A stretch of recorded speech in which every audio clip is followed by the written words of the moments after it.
అవధూత చింతన శ్రీ గురుదేవ దత్త నర్మదేహర్. ఆదివారం ఉదయం ఔరంగాబాద్ దగ్గర దారిలో వెళ్తుంటే ఉన్నట్టుండి మాకు ఒక దత్తాత్రేయ స్వామి వారి ఆలయం ఉన్నట్టుగా బోర్డు కనిపించింది. అందుకే యూటర్న్ చేసుకొని మళ్ళీ అక్కడికి వెళ్తున్నాము.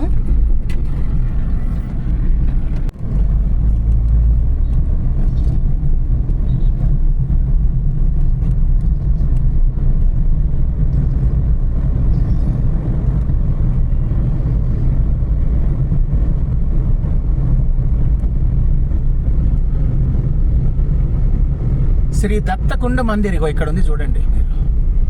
శ్రీ దత్తకుండ మందిర్.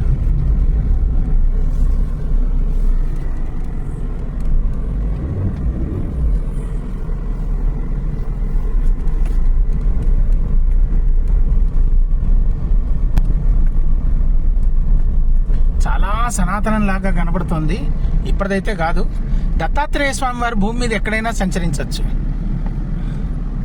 మనకు ఆ క్షేత్రాలు ఇగో ఇలా అనుకోకుండా దర్శనం అవుతాయి.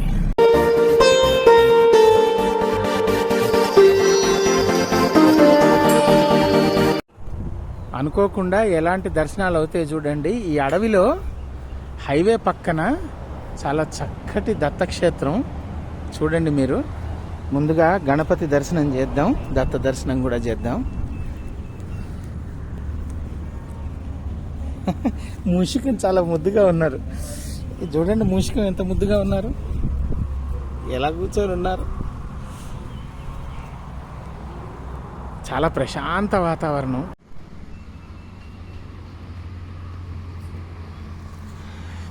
వక్రతుండ మహాకాయ సూర్యకోటి సమప్రభ నిర్విఘ్నం కురు మే దేవ సర్వకార్యేషు సర్వదా.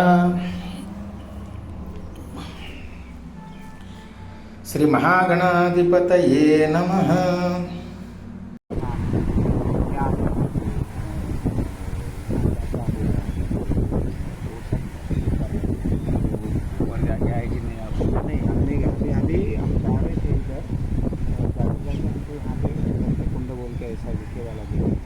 ऊपर क्या है?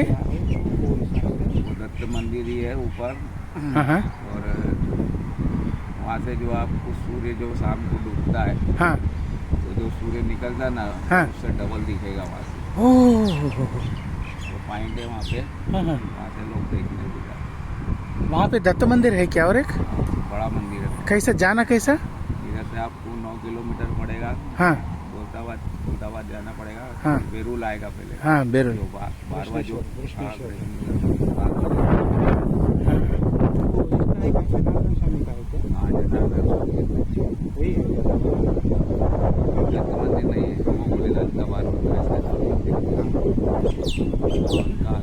ये कुंड क्या है? कुंड वो पानी का। वो किसने बनाया कुंड? वो अपने वो एक महाराज थे पहले। हाँ हाँ, क्या नाम था उनका? वो तो पता नहीं, 3-4 महाराज बदल चुके वो। हाँ हाँ, शांत हो की समाधि बना हुआ है। ओहो।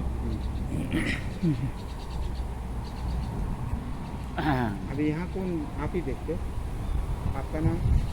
राजेंद्र कुमार सोनी। कहाँ करते हैं? रामपुर इंदौर। 40 साल। ये कितना एरिया है? 2.5 एकड़ जमीन है. ముందర ఒక సిద్ధ సమాధి ఉంది. చాలా కాలం క్రితం ఇక్కడ ఒక సిద్ధులు ఉండేవారు. ఆయన తపోక్షేత్రం అట ఇది. ఆయన స్వామివారికి అభిషేక జలాలు కావాలని చెప్పి స్వామివారిని ప్రార్థిస్తే కేవలం 3 అడుగులే చేత్తోటి తవ్వే, ఆయన దగ్గర ఏమీ లేకపోతే చేత్తో తవ్వే ప్రయత్నం చేశాడంట. చేస్తే 3 అడుగుల లోతుకే ఇక్కడ నీరు వచ్చింది. అసలు చూస్తే మీరు ఇక్కడ చూడొచ్చు, ఇదంతా రాతి ప్రాంతం. ఎందుకంటే కొండ పాదశ్రేణులు అంటారు కదా, కొండ పాదశ్రేణులు. మీరు అందుకే చూస్తే చుట్టూతా పెద్దగా చెట్లేం లేవు, రాతి ప్రాంతం కాబట్టి. కానీ 3 అడుగులు తీయగానే ఇదిగోండి ఈ గుండం వచ్చింది. జస్ట్ 3 అడుగుల లోతే. దీన్ని అందుకే దత్తకుండ అని అంటారంట. ఇంకోటి ఏంటంటే ఇక్కడి నుంచి 9 కిలోమీటర్లు ప్రయాణం చేసి ఆ కొండ మీదకి వెళ్తే ఆ కొండ మీద ఇంకో దత్తస్థానం ఉంది. ఆ దత్తక్షేత్రం నుండి సాయంత్రం సూర్యుడిని చూస్తే మామూలుగా మీకు కనిపించే సూర్యుడి కంటే కూడా 2 రెట్లు పెద్దగా కనిపిస్తారంట ఆ దత్తాత్రేయ స్వామివారి ఆలయంలో నుంచి చూస్తే. ఈ కుండం యొక్క మహత్యం చెప్తున్నారు, వినండి. ఈయన చెప్తున్నారు, నేను తెలుగులో చెప్తా మళ్ళీ. आप आप बताइए। कुंड के बारे में बताइए। ये इसको 3 फीट पे महाराज ने पानी निकाला था। ఓకే. अभी बाद में फिर इसको चौड़ा करा। ये इसकी गहराई जो है 14 फीट है और इसके अंदर जो है बिजली गिरी हुई है, ఓహో. तो पानी कभी खत्म नहीं होता। और ये చాలా కాలం కిందట ఇక్కడ తపస్సు నిర్వహించుకున్నటువంటి సిద్ధుడు ఆయన స్వామివారికి అభిషేక జలం లేదని చెప్పేసి 3 అడుగులు ఇక్కడ మట్టి తవ్వారు తమ చేతులతోటి. రాతి ప్రాంతమైనా కూడా ఇక్కడ ఆ 3 అడుగుల్లోనే నీళ్లు పడ్డాయి. కానీ అవి సరిపోతుందో లేదో అనుకుంటే శ్రీ గురు దత్తాత్రేయ స్వామివారి అనుగ్రహం చేత ఆ రాత్రి ఉరుములు మెరుపులతోటి ఒక చిరుజల్లు కురిసింది. ఆ ఉరుములు మెరుపులప్పుడు ఈ బావి ఎక్కడైతే ఆయన తవ్వారో ఆ స్థానంలో ఒక పిడుగుబడింది. ఆ పిడుగుబడి ఇది 14 అడుగుల ఒక కుండంలాగా తయారైంది. ఆ కుండ నిండా నీళ్లు ఇప్పుడు మీరు చూస్తున్నారు కదా, కేవలం 3 అడుగుల లోతులోనే ఉంది.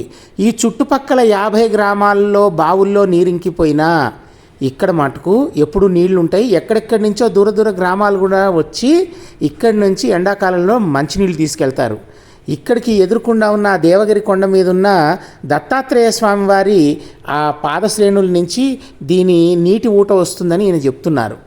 ఆ దేవగిరి కొండ మీద ఉన్నటువంటి దత్తాత్రేయ స్వామి వారి ఆలయ సందర్శనకు ప్రతి గురువారం నాడు కూడా కనీసం 5,000 మంది భక్తులు వస్తారట ఈ ప్రాంతం నుండి.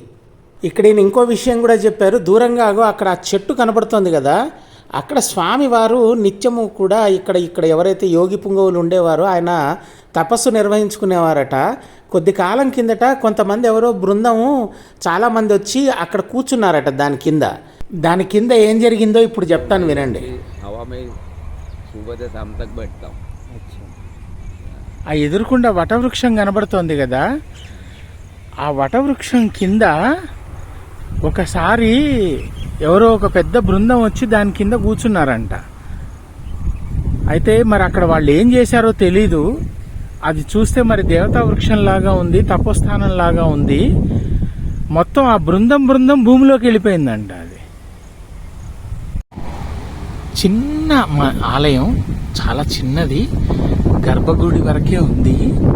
కానీ స్థానం అయితే అసలు మాటల్లో చెప్పలేం, అంత ప్రశాంతంగా ఉంది. ఒకరోజు వచ్చి ఇక్కడ గురుచరిత్ర పారాయణ చేయాలి. అసలు చూడండి, అసలు సహ్యాద్రి శిఖర రమ్యం అని ఊరికనే అంటారా, ఎదురుకుండా చూడండి.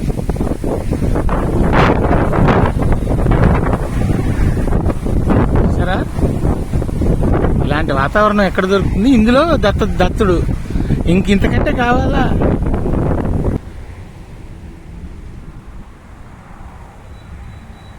దత్తాత్రేయ స్వామి వారు ఎక్కడుంటారు అంటే ఆయన భూమి మీద నిత్య సంచారి. ఆయన భూమి మీద ఎక్కడెక్కడ సంచరించారో ఎక్కడెక్కడ సంచరిస్తారో ఎవరూ చెప్పలేరు. అందుకు నిదర్శనం ఇవాళ అనుకోకుండా పొద్దున్నే మనకి దత్తాత్రేయుల వారు దర్శనమిస్తున్నటువంటి ఈ మహాస్థానం.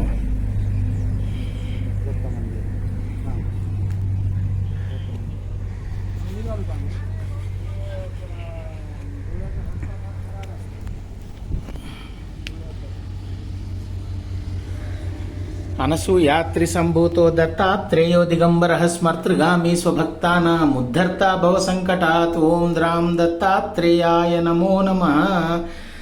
సహ్యాద్రిశిఖరే రమ్యం అత్రి అనసూయానందనం త్వం వందే పరమానందం శ్రీ గురు దత్తాత్రేయం జగద్గురుం. ఎవరో సిద్ధులు తపోభూమి కావచ్చు. ఇది చాలా దివ్యంగా ఉన్నారు దత్తమూర్తి. శ్రీ గురుదేవ దత్త అమృత శిలామూర్తి.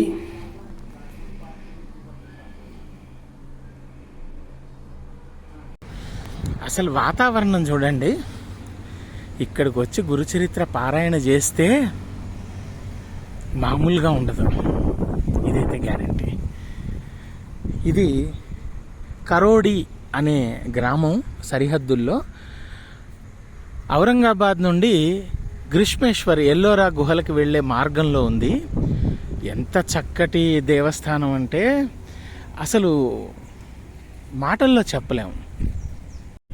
దత్తాత్రేయులు వారు అనుగ్రహిస్తే ఎక్కడైనా దర్శనం ఇస్తారు కదా.